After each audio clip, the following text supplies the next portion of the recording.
Hey, why don't we work? I got a few questions I wanted to ask you Okay. first, and then we can move on from there. But you and I, we've known each other now for a little over a year.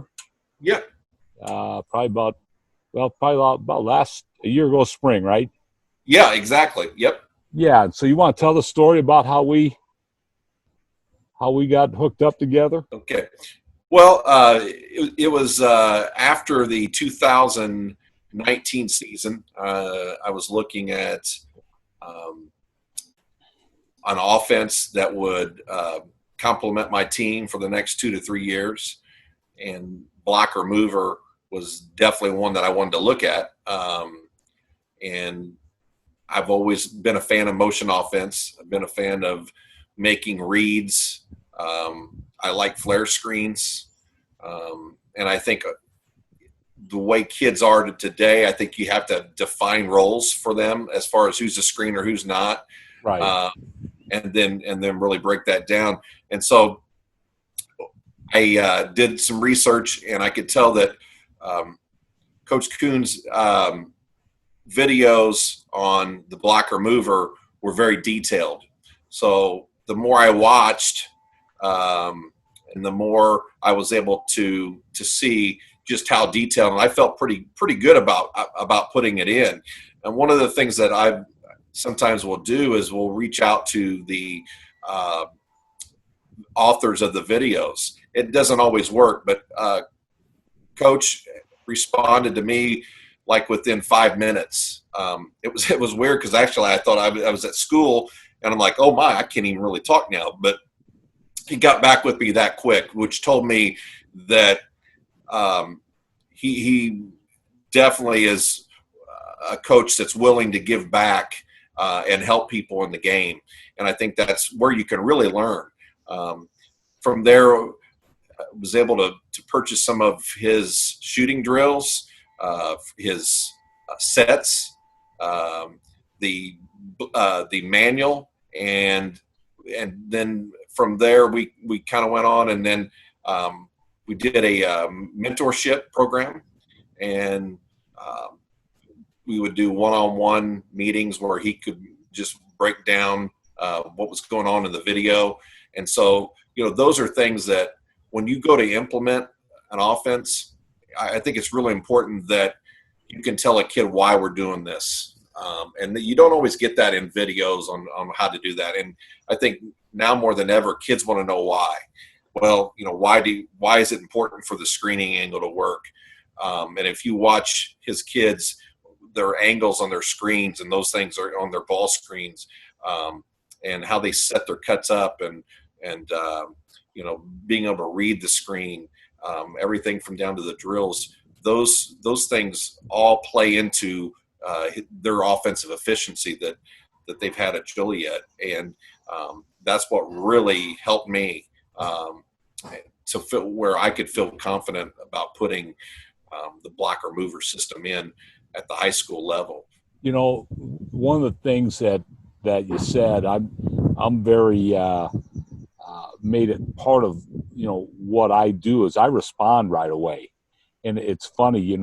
I remember you emailing me. I remember that exactly. You just watched my videos on the blocker mover, and you had some questions, and I even responded to you. I remember with my phone number, and I've done that with a lot of people, and I think a lot of coaches are really kind of surprised at that. I know how many times I've bought videos and reached out to, again, like you said, the author or the coach or whoever, and you never get a response, and so that's the one thing that's always kind of bothered me.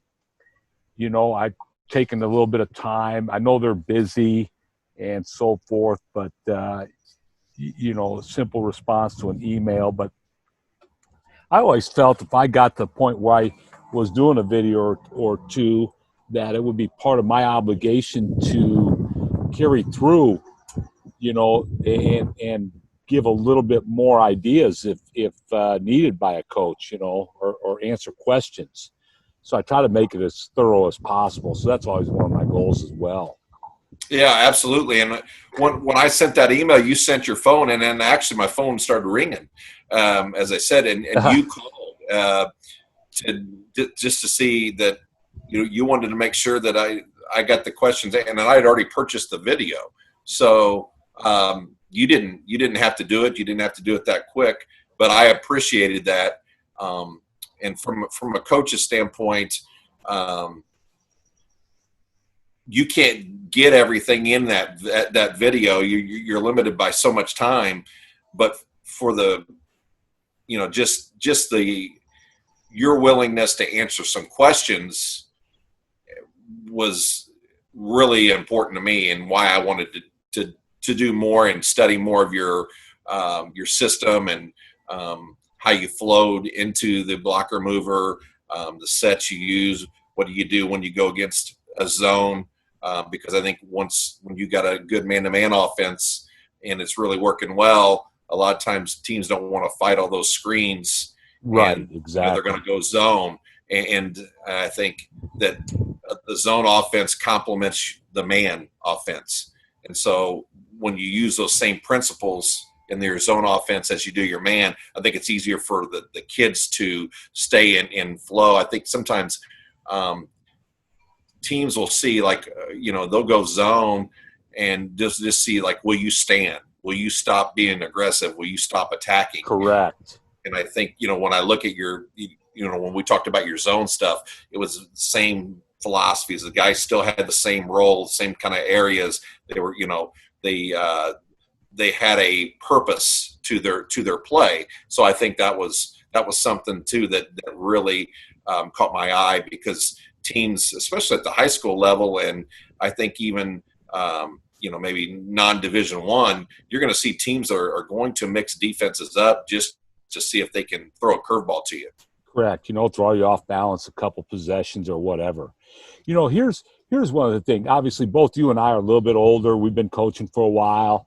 Your dad coached, so you've been, around the game, your entire life. And, with the advancement of technology, there's so many great things to it. But like when we were younger and coaching, we'd go to clinics. We would meet with other coaches, talk. Back, you go to the lounge afterward, and you draw something on the bar napkin and all that stuff. And I think that's really missing in today's, in today's younger coaches, because of so much available online. Like you can go online and get some information about something, but you're not really talking through, sharing ideas, the camaraderie aspect of it. You and I meet one-on-one, and I don't know how many times I've left our one-on-one feeling better about an idea that I was considering. So obviously, it's me trying to help you, but it's our conversations that help me as well. And I think that's an important aspect that's missing in today's technology world of video, I guess, or coaching improvement or learning your craft. And we joked, whatever the flavor of the month is. So if Syracuse wins, then everybody's going to do a 2-3 zone, and Right. people are going to look at the triangle offense again, which has always been very good. But now that The Last Dance was on, or and I think that it trends. But I think where a lot of young coaches have gone wrong, I'm just is they'll see something on the internet, they'll just grab it, but there's not really like, what happens if they blow it up? Where's your counter? You Right. know, what happens if they deny this pass away? Like, do you have multiple ways that you can get in? I think that's one of the things when we sat down that we talked about. Okay, what if the defense is playing you this way? What if they're doing that? What if they take this away? If you don't have a counter, even in your set plays, you have to have a counter to everything. And I don't think you get that by just copying and paste or just watching, a YouTube. Now, I think those are great resources. Absolutely. Yeah, I would agree with I you. think they're great resources, but that's just what they are. But I think when and the coaches will have, you know like, you have those answers, like, because you've implemented, you've put it in, and that's kind of where, if you really want it to be your own, you have to know, because you're going to find a team that's going to scout you enough, they're going to take away what you want. um, Absolutely. and so I think that's where those are situations where you don't get that unless you're talking one on one and you have some questions and you can delve, because there's, like I said, there's not enough hours in the day to go over everything on that video. So Right. they're going to, people are going to show you the nuts and the bolts, maybe the continuity part of it. But what happens when teams do want to blow it up, or they're going to stick a guy in the lane? We're not going to guard this player because he's not, and we talked about, well, you can make him a screener, you can move him here, and then that would occupy that defense. Those are things that you don't get when you just see just something on paper or just a highlight video on YouTube. Right. Some of the younger coaches that I've been going against, like I'm amazed. Like they are really far along in some of the things that they're doing. But then some of those little things, their teams are lacking for whatever reason, and I think that's just experience, and it goes with the whole part of just talking and getting better and learning all the finer points and uh, like Right, and I think it's little things like, one of the things I asked you was, what if my best player is my point guard? And we tinkered around, and you said, well, okay, well, you can loop him out here, and then now you're ready for a pin down. What? Yeah, I'm just giving an example, but right, for me, I want to get him in positions to where he can score. Where when you watch something, you know, maybe the point guard's just entering the offense, right, and you may have the two or the three that you want to get your shots for, and then but having that question, you're like, okay, well, in 2014, we had a kid and we ran this for him. right, So, and you don't get that. You don't get that without having conversations with people, and then so that it's a cookie cutter what everybody's doing, and I get it. But at some point, you have to fit your system in there, and right. you have to fit how it's going to help better your players to be able to win. What's the most beneficial part you think you've gotten out of our one-on-ones? I just think the most beneficial part for me would be just another viewpoint on how just how important details are, and intricacies in that. I think you could watch Virginia, you could watch it with the blocker mover or your transition or whatever, but it's the details that when we go over, and we may only get to one area in a 40-minute period, but I feel like I can implement it after talking with our discussion. And I Right. feel like then you listen and you want to know about my team. Okay, what do you have? And then, well, this is how you can do it. It's not just like, well, I did this. I feel like you have an interest in my team and you want to know so that you can help and see us succeed. Right, absolutely. And at the end of the day, it's part of me giving back too. It's trying to help other coaches get better. I think you and I have talked about it, where football coaches are great at that and sharing Absolutely. information, and basketball coaches are, it's the CIA type stuff. We've got everything under lock and key. Right. And I'll share that. That's where I go back to where coaches don't get back to you. They're going to give you that little bit of information, but they're in fear of giving you all of the information, because maybe somebody's scouting them. But this morning when we talked, still at the end of the day, you can, like, I put a couple of our sets out there. Our Panther set we talked about is a great set. We run Panther. We use that as the first set of the game a lot of times, and probably 10 years ago, I maybe wouldn't have done that myself, but you still learn that they still have to stop you. And you talked about uh, knowing the finer intricacies, and so part of it is the defense is going to try to blow up our set or blow up our offense. And I always tell our players the defense is going to cheat, right? That's what defenses do.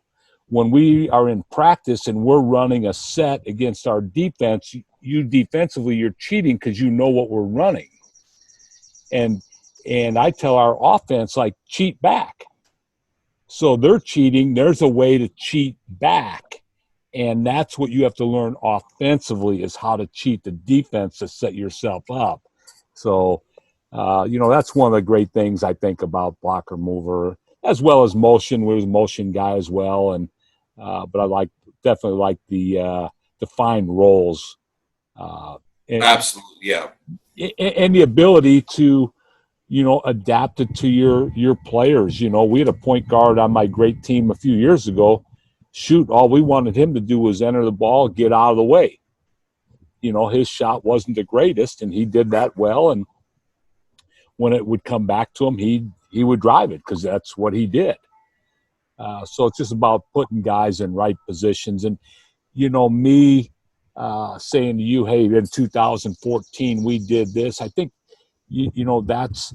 that's what comes out of meeting and talking with each other rather than some video. Because in the video or on YouTube or whatever, I don't have time or I don't know exactly where you're trying to fit it in. But by you telling me, hey, I've got this, this, and this, probably after coaching a lot of times, we've all had similar type teams or similar type players. Hey, this kid can do this, or he can't do that, but we still have to find a way to use them because we have players we have to play that aren't perfect. That's just the reality of it. Right. And I think that's what I get most out of it. Like, I'm a runner, and you go into a running store, and they'll ask you, how many miles a week are you running?